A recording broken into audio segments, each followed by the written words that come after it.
한국인이 이사오자 영국의 한 마을이 발칵 뒤집혔습니다. 마을 주민들이 단체로 몰려가 한국인들은 제발 떠나달라며 시위를 하고 있는데요. 그러나 얼마 후 이웃들의 강한 반대 속에 이사온 한국 가족이 단 몇 달 만에 동네의 모든 편견을 깨부수고 환호를 받고 있습니다. 처음에는 아무도 이들을 반기지 않았지만 이 가족의 어린 딸이 보여준 놀라운 행동은 마을 전체를 감동시켰는데요. 대체 이 한국 가족이 어떻게 마을의 영웅이 돼버린 건지 바로 시작하겠습니다. 저는 영국 코츠월드의 전원 마을에서 남편 데이비드와 7살 딸 소피와 함께 살고 있는 에밀리예요. 우리 마을은 마치 동화책에서 나온 듯한 아름다운 풍경을 자랑하죠. 수백 년의 역사를 간직한 벌꿀색 석조 주택들이 늘어서 있고 푸른 초원이 끝없이 펼쳐진 곳이에요. 이곳에서의 삶은 마치 시간이 멈춘 것처럼 느껴져요. 아침이면 새들의 지저귐 소리에 눈을 뜨고 창밖으로는 안개에 쌓인 언덕들이 보이죠. 마을 사람들은 전통을 무척 중요하게 여겨서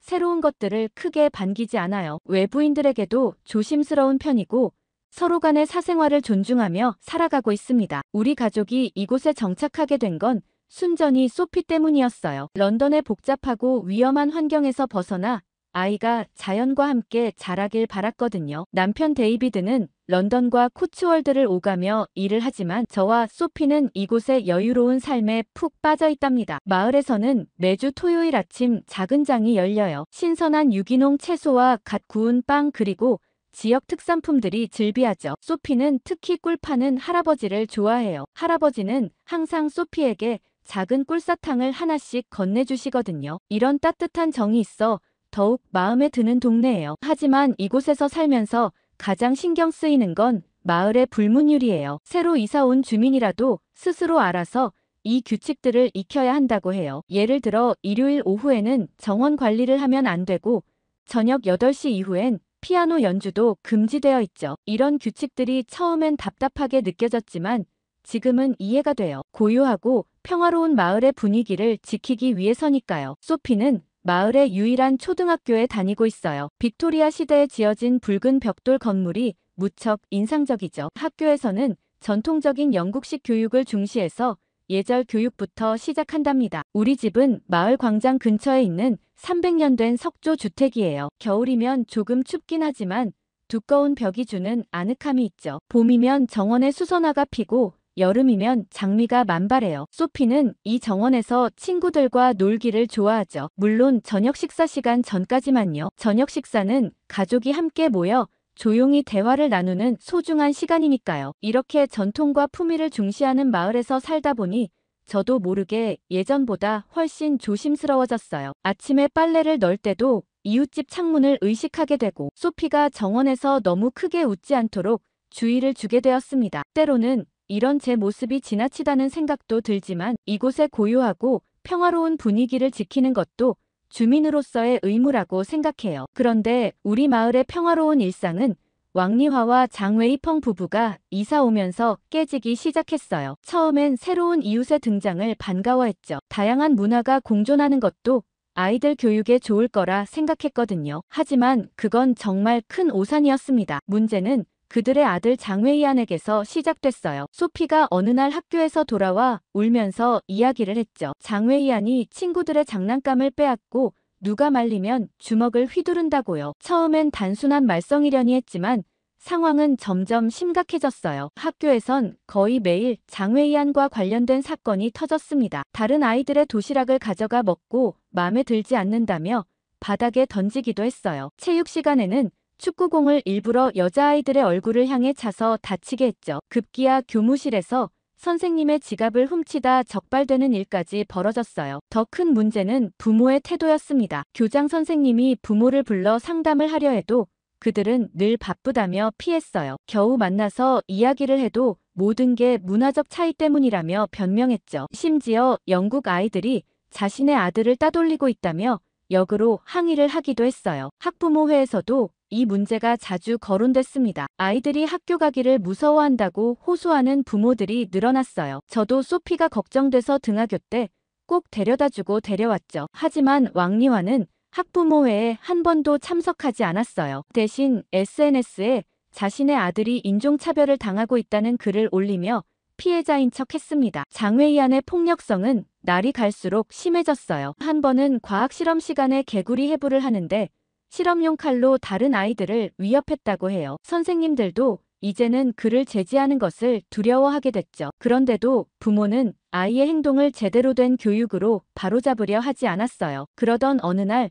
소피가 학교 화장실에서 장외이안을 마주쳤다고 해요. 그날 소피는 온몸을 떨며 집에 돌아왔죠. 장외이안이 자신의 머리카락을 자르겠다고 위협했다고 했어요. 그제서야 저는 더 이상 참을 수 없다고 결심했습니다. 학교와 경찰에 공식적으로 민원을 제기했어요. 다행히 다른 학부모들도 동참해 주었죠. 하지만 장외이펑 부부는 오히려 저희를 협박하기 시작했어요. 자신들이 얼마나 영향력 있는 사람들인지 보여주겠다면서 변호사까지 내세웠죠. 물론 학교는 이 심각한 상황을 해결하기 위해 다양한 노력을 기울였어요. 처음에는 일반적인 절차대로 경고장을 보내고 학부모 상담을 시도했죠. 하지만 장외이안의 부모는 매번 바쁘다는 핑계로 학교에 연락을 회피했습니다. 간혹 상담에 응하더라도 그들의 태도는 전혀 협조적이지 않았어요. 아들의 행동이 잠시 잠잠해지는가 싶다가도 더 큰 문제를 일으키곤 했죠. 마치 고무줄처럼 잠깐 늘어났다가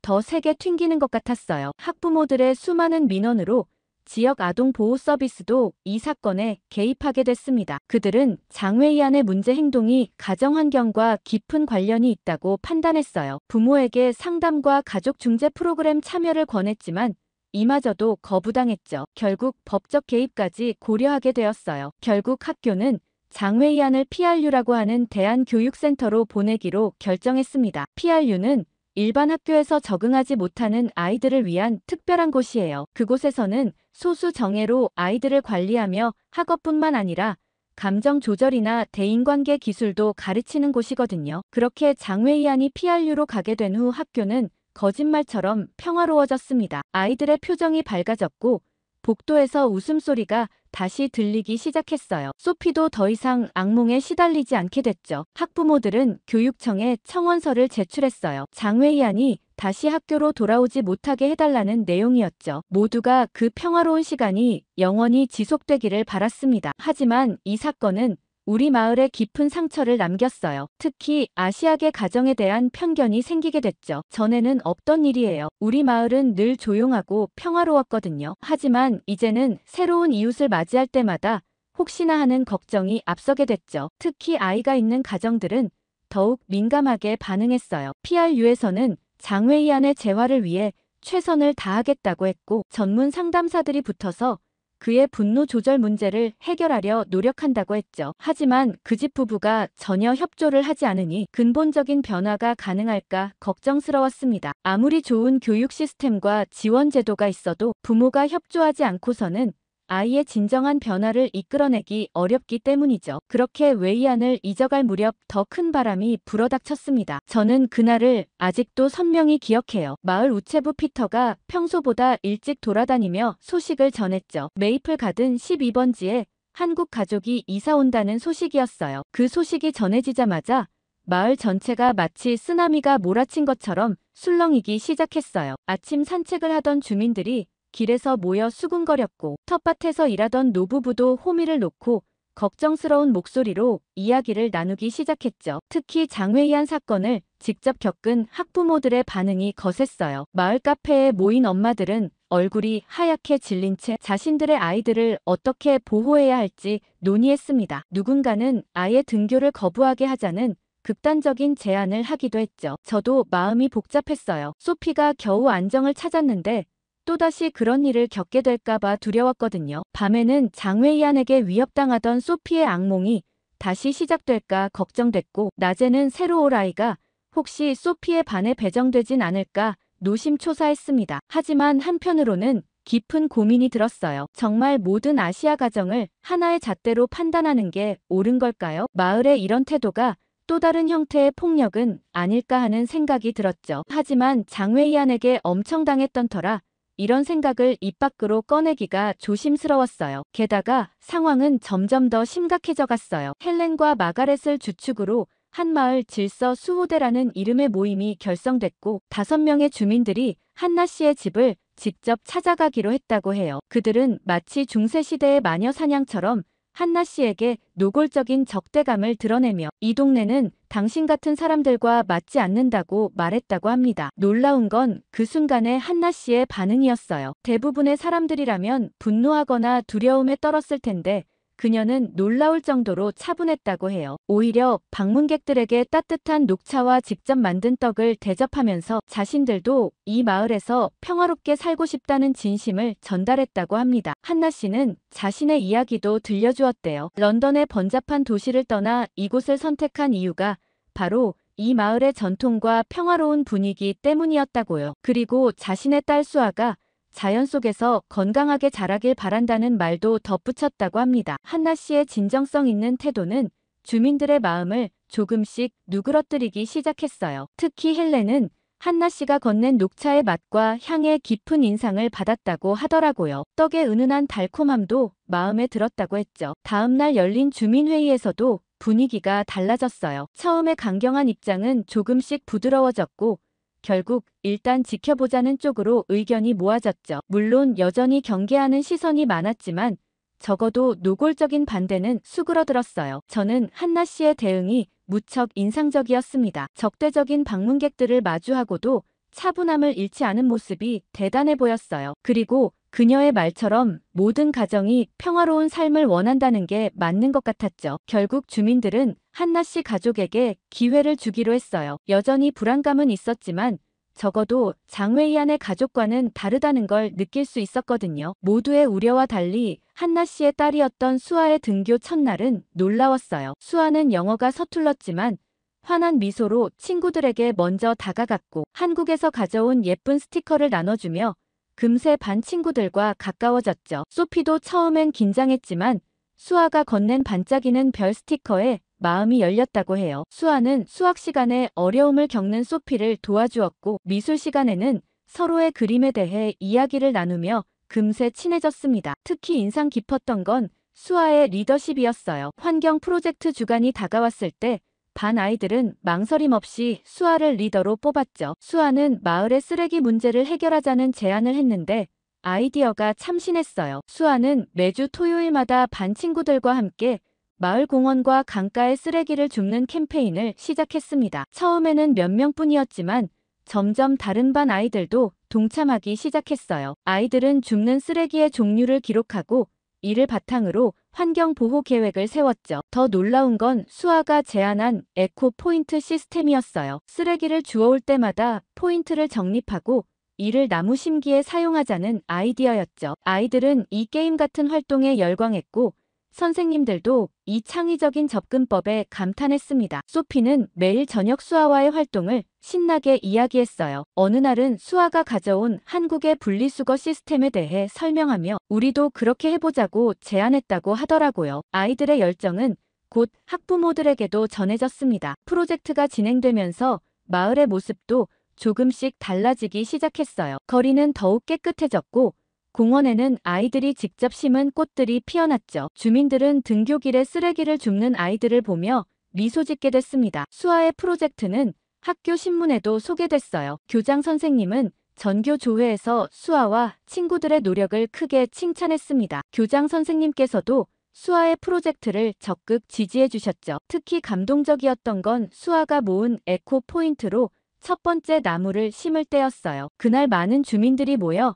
아이들의 성과를 축하해 주었죠. 누군가는 시원한 레모네이드를 준비해 왔고 또 다른 이는 직접 구운 쿠키를 나눠주었습니다. 그날 이후 동네 주민들의 인식이 싹 바뀌었습니다. 이제는 아침 산책을 할 때마다 수아와 친구들이 심은 나무들을 보며 미소 짓게 되어 처음에 가졌던 우리의 편견이 얼마나 부끄러웠는지 모르겠습니다. 수아는 우리 마을의 단순히 깨끗한 거리만이 아닌 따뜻한 마음도 가져다 주었어요. 지금 생각해보면 우리가 얼마나 좁은 시각으로 세상을 바라보았는지 알 수 있어요. 한 아이의 순수한 마음이 우리 모두의 생각을 바꾸어 놓았습니다. 수아로 인한 긍정적인 변화가 계속되면서 학부모들 사이에서는 자연스럽게 한국식 교육에 대한 관심이 피어나기 시작했어요. 매일 아침 일찍 일어나 스스로 준비하는 수아의 모습, 공부할 때의 집중력 그리고 어른들을 대하는 예의 바른 태도까지 모두가 신기해했죠. 처음으로 열린 학부모 모임에서 한나 씨는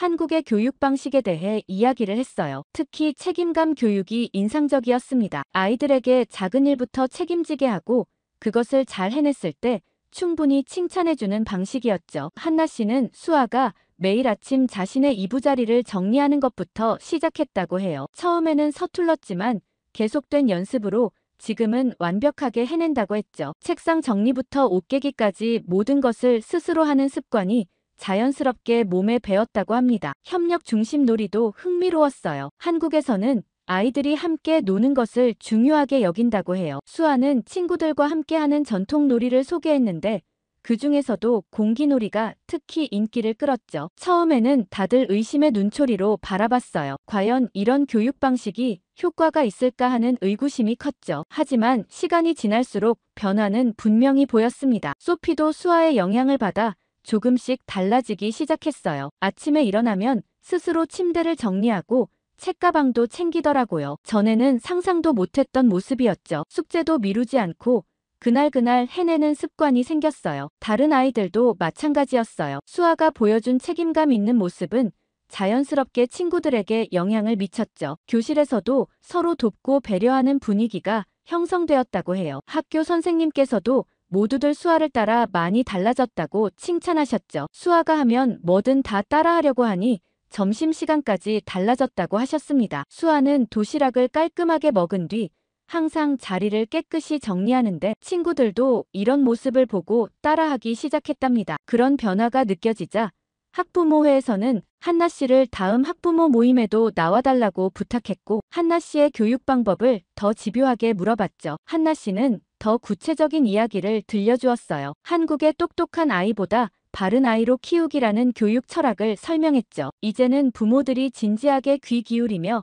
질문을 하기 시작했어요. 특히 수아가 보여준 리더십은 한국식 교육의 장점을 잘 보여주었어요. 환경 프로젝트에서 보여준 책임감과 협동심은 분명 가정교육의 영향이 컸죠. 이제는 학부모들이 먼저 한나 씨에게 조언을 구하기 시작했어요. 자녀 교육에 대한 고민을 나누고 해결책을 함께 찾아가는 모습이 자연스러워졌죠. 처음에 냉담했던 분위기는 온데간데 없이 사라졌습니다. 한국 가족에 대한 편견도 자연스럽게 해소되기 시작했어요. 이제는 그들이 우리 마을의 소중한 일원이라는 것을 누구도 의심하지 않게 되었죠. 오히려 그들의 존재가 우리 마을을 더욱 풍요롭게 만들어주었다는 걸 깨닫게 되었습니다. 그렇게 평화로운 날들도 잠시 충격적인 소식이 마을을 뒤흔들었어요. PRU 프로그램을 마친 장웨이안이 다시 학교로 돌아온다는 소식이었죠. 교장 선생님은 정말 고민을 많이 하셨지만 PRU에도 다녀왔고 원칙에 따라 바로 아이를 퇴학시킬 수는 없다고 하셨어요. 모든 아이에게 두 번째 기회가 필요하다며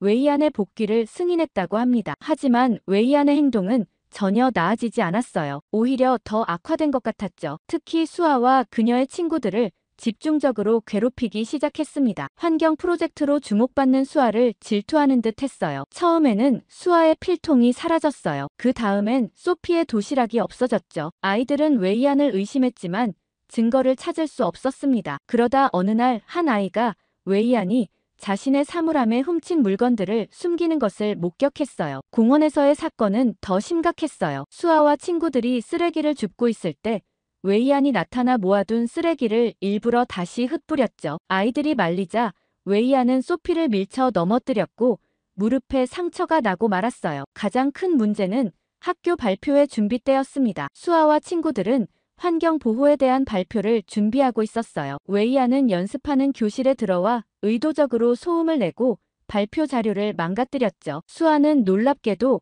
화를 내는 대신 웨이안에게 다가가 대화를 시도했어요. 힘으로는 진정한 친구를 만들 수 없다며 함께 활동하자고 제안했죠. 하지만 웨이안은 수아의 얼굴에 침을 뱉으며 모욕적인 말을 퍼부었습니다. 이런 상황에서도 수아는 놀라운 인내심을 보여줬어요. 어른도 하기 어려운 일이었죠. 하지만 웨이안의 적대감은 날이 갈수록 커져만 갔습니다. 그러던 어느 날은 웨이안이 수아의 과학 프로젝트를 완전히 망가뜨렸어요. 한 달 동안 정성껏 키운 식물 실험이었는데 모든 화분을 땅에 내던져버렸죠. 수아는 처음으로 눈물을 보였습니다. 저는 왜 이럴 때 한나 씨가 나서지 않는지 궁금했어요. 다른 부모들은 웨이안이 자신의 아이에게 조금의 해라도 가하면 바로 학교에 전화하고 난리가 나는데 왜 한나 씨는 별다른 반응을 보이지 않을까 싶었죠. 그런데 적반하장으로 더 심각한 건 웨이안의 부모님 태도였어요. 상담을 요청해도 늘 바쁘다며 피했고 아들의 행동에 대해 항상 변명거리를 만들었죠. 심지어 수아가 자신의 아들을 고의로 자극한다며 책임을 전가하기도 했습니다. 학교는 점점 긴장감이 감돌았어요. 아이들은 웨이안을 피해 다녔고 복도에서는 더 이상 웃음소리가 들리지 않았죠. 수아의 환경 프로젝트도 위축되기 시작했어요. 쓰레기를 주우러 나갔다가 웨이안을 마주칠까봐 두려워하는 아이들이 늘어났거든요. 교사들도 난감해했어요. 웨이안의 행동은 분명 문제였지만 PRU에서 돌아온 아이를 또다시 내보내는 건 교육적으로 옳지 않다고 생각했죠. 대신 웨이안에게 특별 상담을 제공하고 수업 중 별도의 도우미를 배정했지만 효과는 없었습니다. 학부모들 사이에서 불만이 터져 나왔어요. 매일 밤 아이들은 불안에 떨며 잠들었어요. 더 이상 예전처럼 밝은 모습이 아니었죠. 마침내 모든 것이 폭발한 건 학교 환경 박람회 전날이었어요. 수아와 친구들이 도서관에서 마지막 발표 준비를 하고 있을 때였죠. 웨이안이 갑자기 들이닥쳐 준비해둔 포스터들을 찍기 시작했습니다. 그런데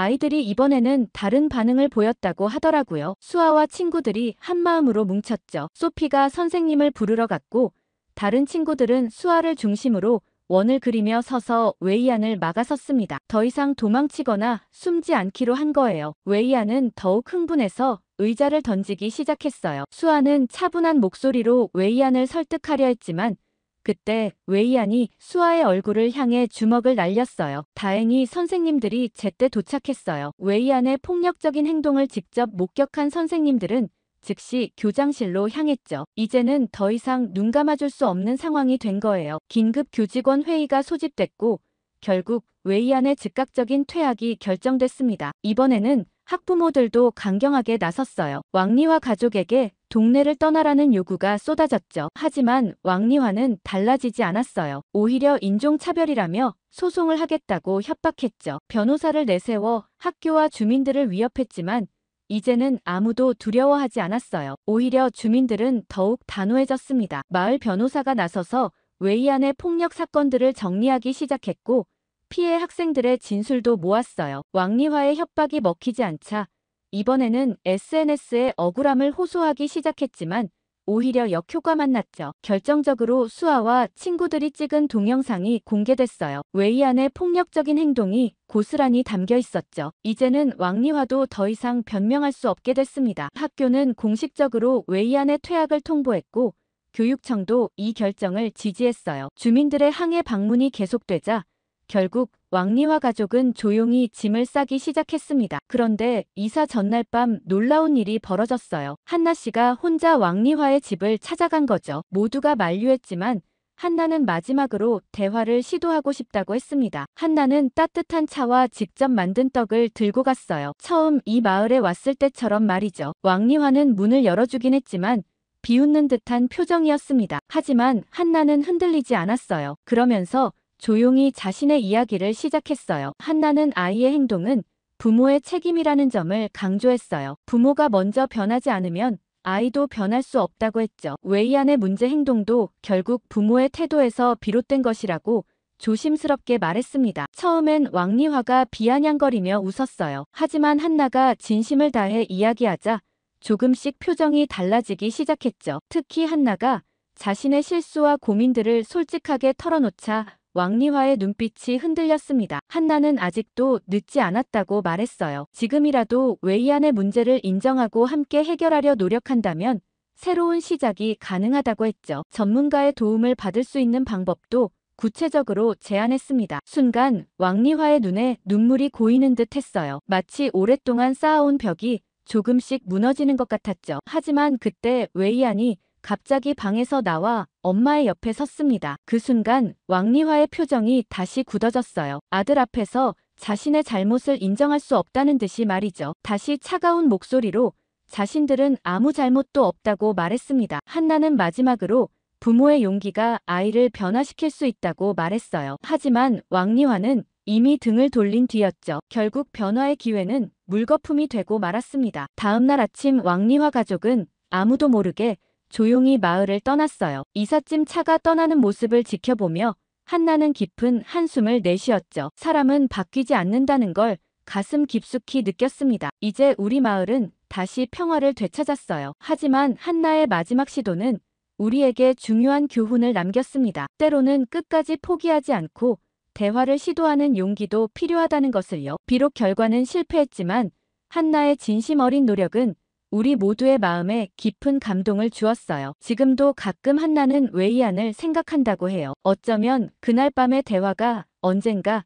그의 마음속에서 작은 변화의 씨앗이 될지도 모른다고 말이죠. 왕리와 가족이 떠난 후 우리 마을은 완전히 달라졌어요. 주민들은 한국 가족과 중국 가족의 차이를 뼈저리게 느꼈죠. 수아가 보여준 용기와 리더십 그리고 한나의 성숙한 대처는 모든 이의 마음을 움직였습니다. 특히 수아가 친구들을 지키기 위해 보여준 모습은 잊을 수가 없어요. 폭력 대신 대화를 선택하고 두려움 속에서도 친구들과 뭉쳐 서로를 보호했죠. 한나 역시 마지막까지 왕리화와의 대화를 포기하지 않았어요. 비록 실패했지만 그녀의 진정성은 우리 모두에게 깊은 감동을 주었습니다. 주민들은 자발적으로 한국 가족에게 사과하기 시작했어요. 처음에 보였던 편견과 차별에 대해 진심으로 미안하다고 했죠. 한나는 오히려 그런 과정이 있었기에 서로를 더 깊이 이해하게 됐다며 따뜻하게 받아들였습니다. 변화는 자연스럽게 이어졌어요. 한나가 이웃들을 초대해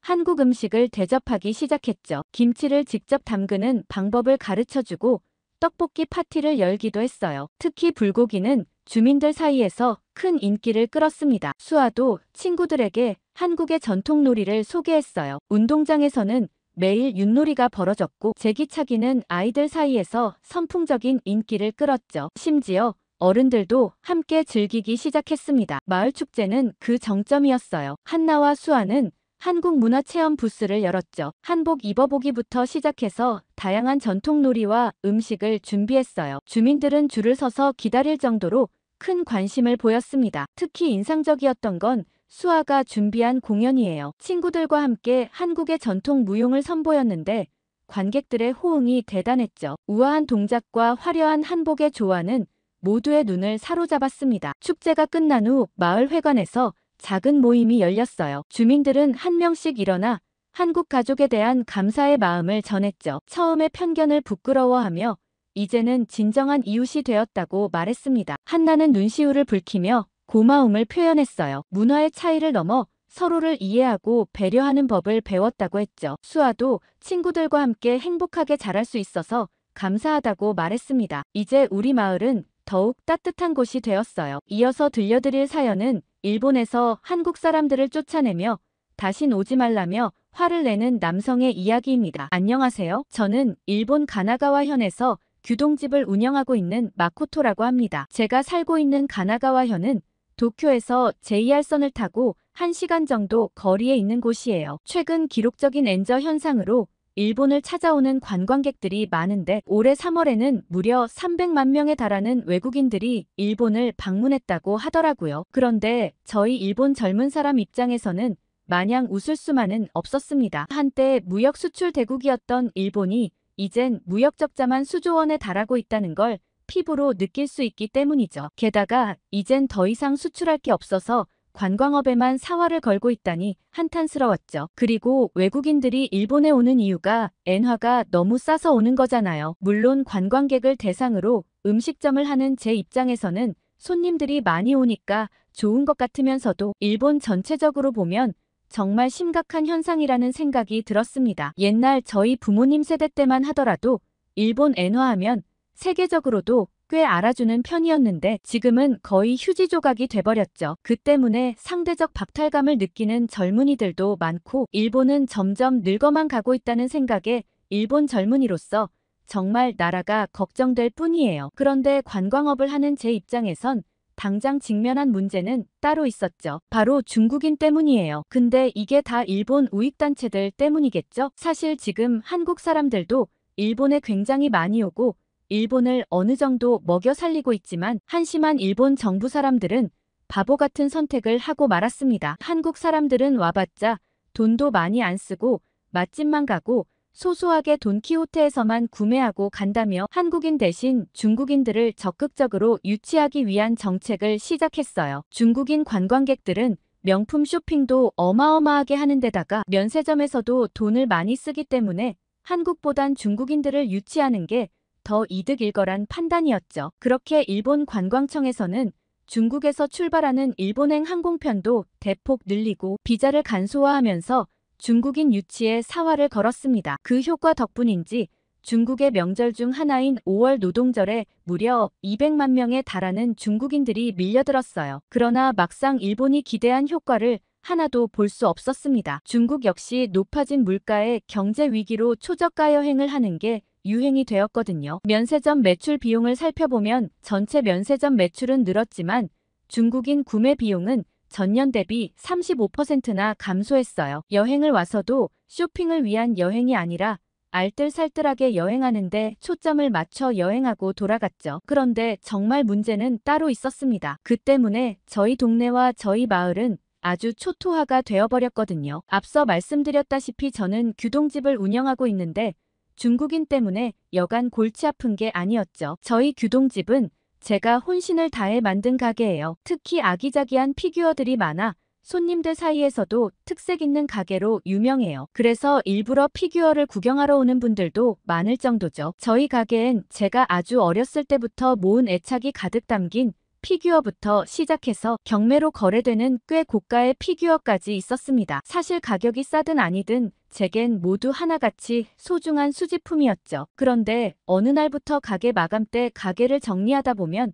피규어가 하나씩 없어졌습니다. 아주 작은 미니 피규어라서 가져가시는 분들은 잘 모를 거라 생각하지만 제겐 하나하나 애착이 담긴 물건이라 제자리가 어딘지 모두 다 기억하고 있거든요. 처음엔 손님이 모르고 흘린 걸 제가 청소하다 무심코 치워버렸다고 생각하기도 하고 손님이 사진 찍으시다가 모르고 가방에 떨어뜨리셨나 하곤 좋게 생각했었죠. 혹여나 모르고 가져갔다면 연락이라도 해주시지 않을까 한참을 기다렸습니다. 그런데 누구에게도 그런 연락은 오지 않았죠. 그런데도 저는 손님을 의심하고 싶진 않았습니다. 나중에 찾아보면 혹시나 가게 구석에서 나오거나 누군가 꼭 찾아서 돌려주지 않을까 하는 믿음을 갖고 있었죠. 제가 그 얘기를 제 친구 스즈메에게 했더니 스즈메는 누가 가져갔는지 본인이 알고 있다고 하는 거예요. 저는 도대체 어떻게 알고 있냐고 물어봤더니 누구긴 누구냐며 중국인 관광객들이라고 하더라고요. 스즈메는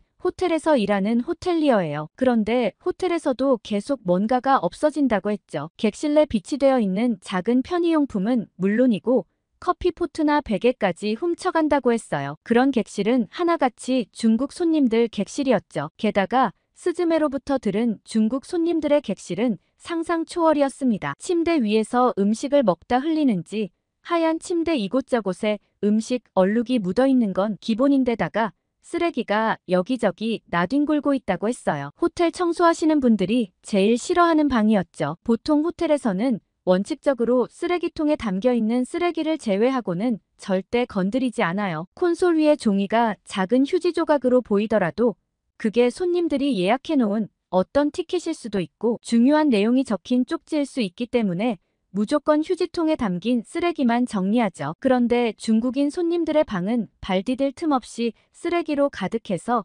청소하기 매우 난처하다고 했어요. 그렇다고 청소를 제대로 안 해놓으면 바로 프론트로 전화를 걸어서 방이 더러우니 룸 업그레이드를 해서 다른 방으로 보내달라고 막무가내로 우긴다고 했죠. 안 그래도 요새 중국인 관광객이 늘어서 호텔이 그야말로 아비규환이라고 했습니다. 직원들이 힘들어서 너도 나도 휴가를 쓰고 들어가거나 심지어 퇴사를 하는 동료들도 하나둘 생기기 시작했다고 했습니다. 저는 스즈메의 말을 듣고 나서도 정말 중국 손님이 우리 가게의 피규어를 가져간 걸까 생각해봤죠. 그런데 애초에 저희 가게에는 중국인 손님들이 그렇게 많지 않을 뿐더러 매우 잠깐 지나치는 곳인데 우리 가게에 오는 손님들만큼은 절대 그럴 리 없다고 믿고 싶었습니다. 그러던 어느 날 굉장히 고가의 피규어가 사라지고 말았습니다. 고가의 피규어이기도 하지만 애초에 구하기가 정말 힘든 한정판 피규어였어요. 피규어가 사라지자마자 드는 생각은 CCTV라도 진작에 그냥 달아둘 걸 하는 마음이었습니다. 하늘이 무너지는 것 같은 기분이 들었죠. 제가 멍하니 계산도 못하고 정신을 빼놓고 있자 한국인 손님이 저를 두어 번 불렀습니다. 저는 다급히 죄송하다고 얘기하고는 계산하실 거죠? 라고 물었습니다. 이어진 한국인 손님의 대답에 저는 당황스러움을 숨길 수 없었어요. 손님은 이미 돈을 지불했고 제가 거스름돈을 줘야 하는 타이밍이었던 거죠. 저는 정말 죄송하다고 제가 아끼는 피규어가 사라져서 제정신이 아니라며 사과 인사를 덧붙였습니다. 그러자 손님은 저기 가운데 있던 큰 거 말인가요? 라고 물었죠. 안 그래도 그 손님이 들어올 땐 눈에 잘 띄는 곳에 위치해서 인상적이었는데 밥을 다 먹고 보니 없어서 의아했다고 하셨습니다. 손님은 자리에서 브이로그 촬영을 위해 영상을 찍었는데 혹시 뒤편에 나오는지 한번 보실래요? 라고 해주셨죠. 저는 혹시나 지푸라기라도 잡는 심정으로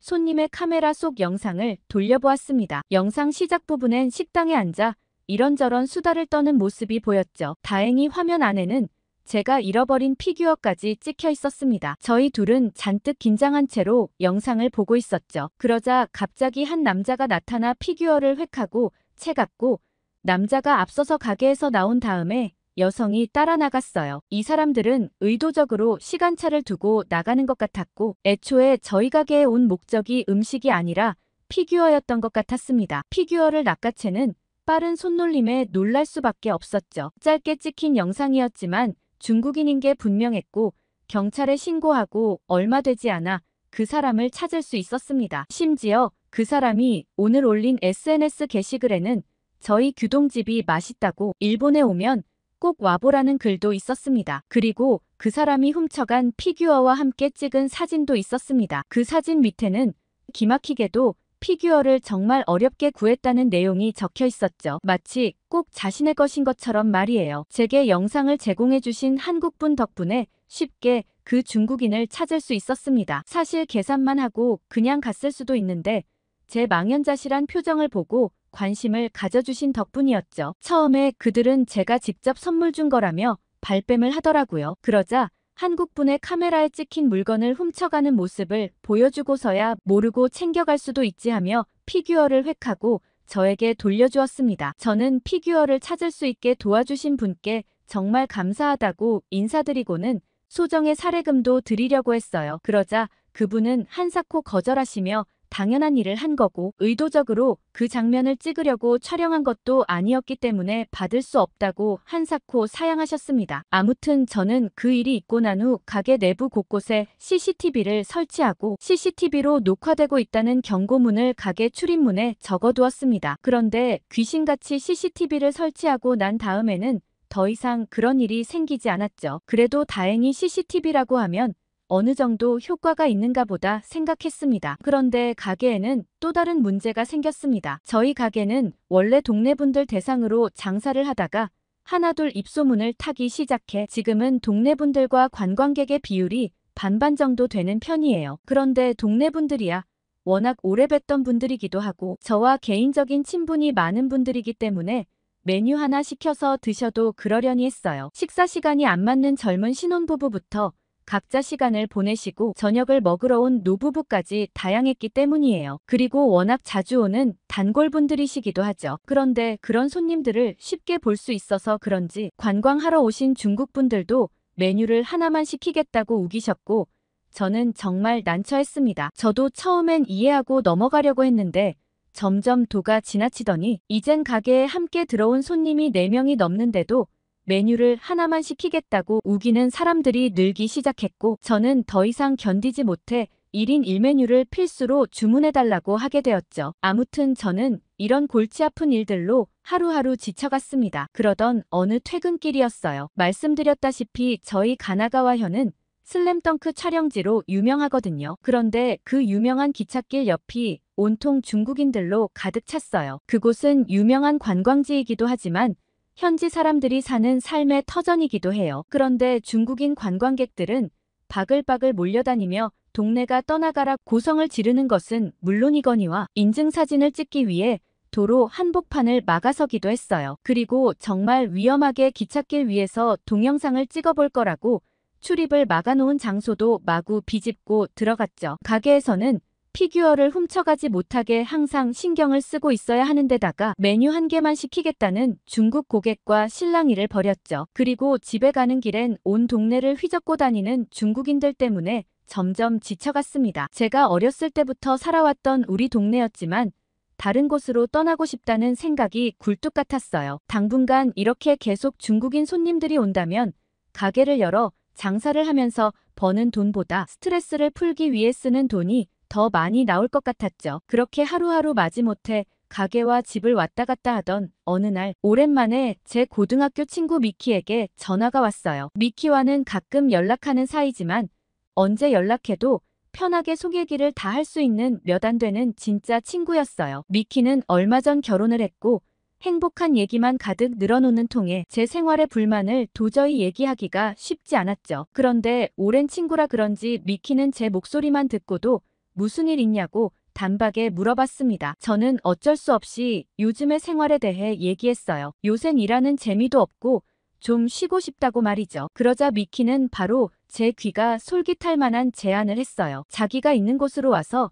며칠 쉬다 가라는 거였죠. 미키가 살고 있는 곳은 한국 제주도였거든요. 미키는 사진사인 남편과 여행지에서 만나 결혼했고 제주도에서 웨딩 촬영을 하는 일을 하며 살고 있어요. 사실 미키가 운영하는 SNS에 올라온 제주도를 보고 정말 멋진 곳이라는 생각을 하긴 했거든요. 제가 제주도에 가다니 가슴이 설레었어요. 그렇게 저희 가게는 잠정 휴가를 가지기로 결정했고 저는 그 길로 바로 제주로 떠났습니다. 제주 공항에 내리자마자 야자수로 보이는 큰 나무를 보며 제가 정말 다른 나라에 온 거구나 실감이 나기 시작했어요. 공항엔 미키가 마중 나와줬죠. 남편은 촬영 가서 나중에 밤에나 돌아온다고 했어요. 저는 미키의 차에 캐리어를 싣고 미키의 집으로 향했습니다. 아니 그런데 정말 감탄할 수밖에 없었어요. 어쩌면 집에 가는 길이 이렇게 아름다울 수 있나요? 탁 트인 제주 바닷가 풍경에 속이 뻥 뚫렸습니다. 처음엔 가게를 쉰다는 생각에 좀 걱정됐어요. 그간 몇 년을 일하면서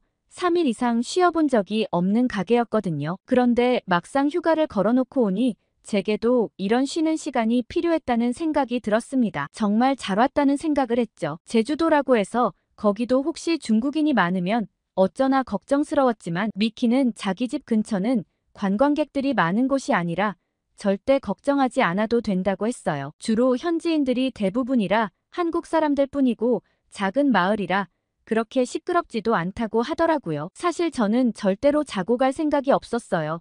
그런데 미키의 남편이 일본에서 멀리 온 손님인데 그냥 우리 집에서 여행 내내 편하게 지내다 가라고 얘기했다고 했죠. 그런데 신혼부부에게 그게 무슨 민폐인가 싶어 절대 안 자겠다고 했는데 사정사정하는 통에 딱 하루만 잔다고 했습니다. 그렇게 미키의 집에 도착했고 저는 눈이 휘둥그레졌어요. 한국 사람들은 아파트에 많이 산다길래 저도 아파트와 비슷한 곳일 줄 알았는데 작은 단독주택이더라고요. 그리고 앞에는 바다가 펼쳐져 있었습니다. 정말 완벽한 곳이라며 미키를 부러워했죠. 미키는 사실 결혼해서 정말 좋은 건 제주도에 사는 것도 바다가 보이는 단독주택에 사는 것도 아니라고 했어요. 아니 그 둘도 다 아니라면 도대체 뭐냐고 저는 물어볼 수밖에 없었죠. 그러자 미키는 제일 만족스러운 건 한국 사람과 결혼했다는 점이라고 했어요. 저는 도대체 한국 남자의 매력이 뭐길래 그렇게 만족스럽냐고 물어봤습니다. 미키는 일본 남자들은 대부분 소심하고 소극적인데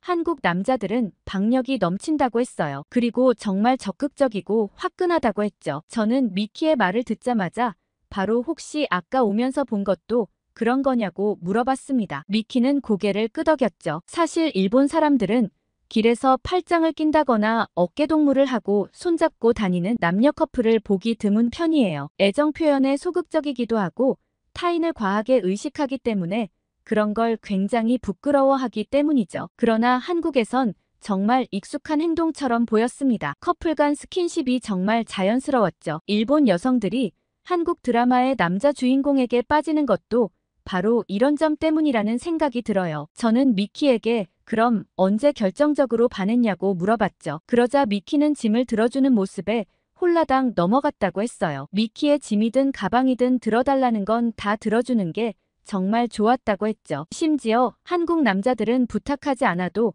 그냥 뭐든 다 해주려 해서 보호 본능이 굉장히 강하다고 했습니다. 저는 한국 남자는 그런 것도 해주냐며 의아해했어요. 그러자 미키는 화장실 갈 땐 화장실 앞에서 가방을 들고 기다리기도 한다고 말했습니다. 저는 입이 떡 벌어졌어요. 미키의 연애 이야기를 들으면서 시간 가는 줄 몰랐고 그런 다정한 한국 남자와 한번 사귀어보고 싶다는 생각까지 들었죠. 그렇게 저녁 시간이 다 되어갔고 미키의 남편 수호 씨가 일 끝나고 돌아왔어요. 수호 씨는 일부러 오늘 좀 일찍 왔다며 손님 대접을 제대로 해야 하지 않겠냐고 하면서 저녁 준비를 시작했습니다. 저는 밥을 매일 해주냐고 놀랄 수밖에 없었죠. 수호 씨는 가능하면 제가 하고 주로 미키가 잘 챙겨주는데 오늘은 미키의 친구가 왔으니 직접 대접해주고 싶은 마음이라고 했습니다. 원래 한국에선 결혼식을 하기 전 청첩장을 주고 밥을 사주는 문화가 있는데 저에겐 그렇게 하지 못해서 늘 마음에 걸렸다고 했어요. 저는 한국의 그런 문화도 참 신기하더라고요. 일본에선 아주 제한된 하객에게만 초대장을 발송하고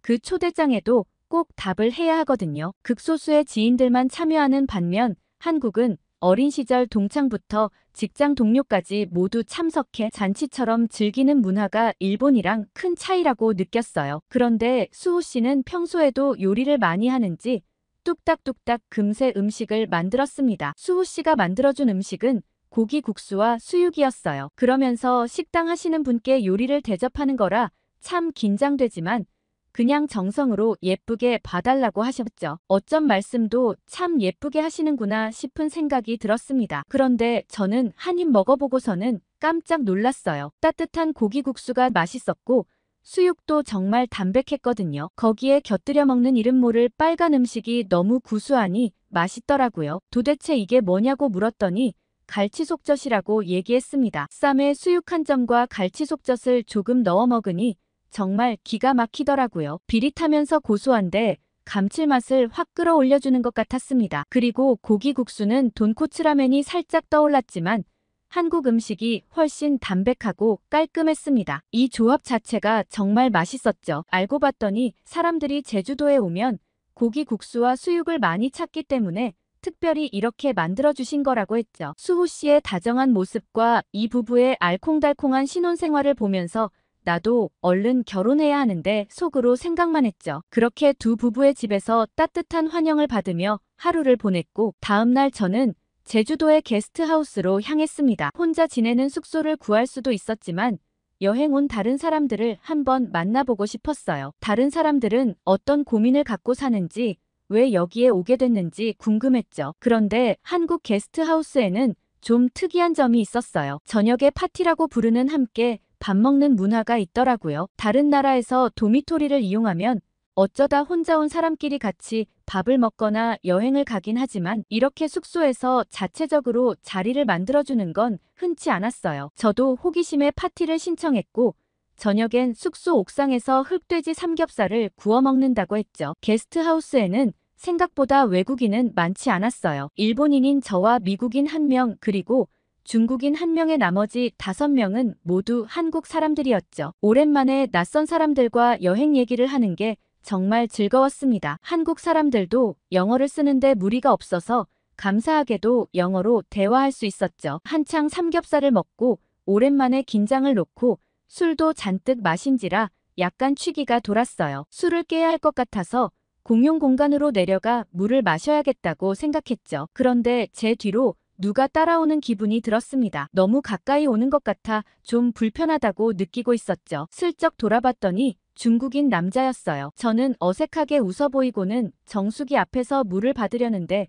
제 옆에 바짝 붙어서 차례를 기다리는 게 아니겠어요? 막 제가 불편한 티를 내려는 찰나 한국인 하준 씨가 내려와 둘이 뭐 하냐며 이상한 분위기를 깨주었습니다. 저는 하준 씨에게 가까이 다가가 아무렇지 않은 척했어요. 그러고는 하준 씨가 위에서 다들 아이스크림 먹고 싶다는데 같이 아이스크림 사러 가실래요? 라고 제안했고 저는 거절할 이유가 없었죠. 좋다고 하고선 바로 하준 씨를 따라 나섰습니다. 나가자마자 하준 씨는 저 중국인 조심하라고 했죠. 저는 아까 제가 느꼈던 불편한 기분이 제 오해가 아니었다는 걸 확신할 수 있었어요. 아까부터 옆에 앉은 한국인 여자애들에게 슬쩍슬쩍 몸이 닿는 건 물론이고 아까부터 계속 저를 지켜보고 있었다고 했죠. 제가 술도 취한 데다가 아무래도 둘이 내려가는 게 위험할 수 있을 것 같아 따라 내려왔다고 했어요. 저는 오랜만에 와서 너무 긴장 풀고 지냈냐 보다며 정말 고맙다고 얘기했습니다. 그렇게 다른 사람들 아이스크림 산다는 핑계로 둘만 아이스크림을 각각 하나씩 들고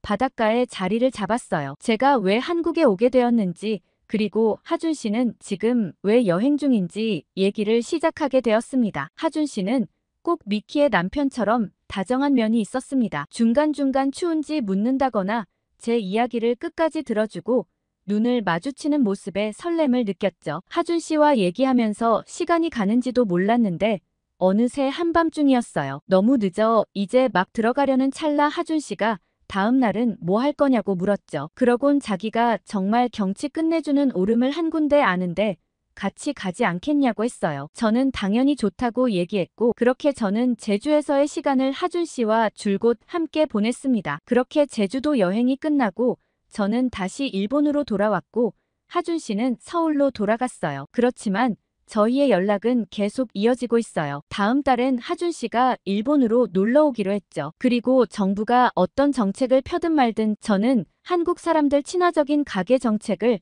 많이 내놓기로 했어요. 더 이상 무질서한 중국 손님들이 저희 가게에 박을 대는 걸 볼 수 없었죠. 한국 손님들은 SNS에 가게를 올려주면 음료수 서비스를 주기도 하고 해피아워를 만들어 특정 시간에 방문하는 한국분들에겐 서비스 음식을 추가로 주기로 했죠. 하준 씨의 도움을 받아 SNS에 홍보도 굉장히 많이 했어요. 그 덕분인지 저희 가게에는 한국분들이 훨씬 많이 방문하고 계시죠. 그런데 다들 식당 주인처럼 테이블도 닦고 음식도 치우고 저보다 더 깨끗하게 쓰고 계시는 거 있죠. 덕분에 저는 정말 편하게 일하고 있답니다. 앞으로도 저희 규동집에 오시는 한국분들에겐 더욱더 친절하게 대하려고요. 오늘 마코토 씨의 사연 어떻게 들으셨나요? 저는 한국 손님들이 정말 식당 주인인 양 가게를 깔끔하게 사용한다는 말에 웃음을 참지 못했어요. 아마 이 사연을 들으시는 분들도 다들 이렇게 하고 계시겠죠? 어디서든 뒷자리를 깔끔하게 정리하는 멋진 한국인들이란 생각이 들었습니다. 오늘 사연이 재밌으셨다면 좋아요와 댓글 많이 남겨주시고 다음에 더 재밌는 사연으로 돌아오겠습니다. 이상 감동필름이었습니다.